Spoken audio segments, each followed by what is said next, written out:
छोड़ा फानैले तैयार छौ कमर के नीचा धार छौ छोड़ा फानैले तैयार छौ कमर के नीचा धार छौ। रिकॉर्डिंग स्टूडियो सेठ दीवाना कदवारा। कमर के नीचा धार छौ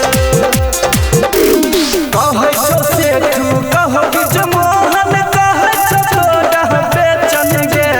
एक दिन खातिर हमरा के छौरी बनेले तू अपन सजन गे बनेले तू अपन सजन गे कहै छौ सेठू कहो कि जमोहन कहै छौ तोरा बेचैन गे एक दिन खातिर हमरा के छौरी बनेले तू अपन सजन गे देख के फाटत छाती एना तर पावे कमर के नीचा छोड़ा फानैले तैयार छौ कमर के नीचा धार छौ छोड़ा फानैले तैयार छौ कमर के नीचा धार छौ।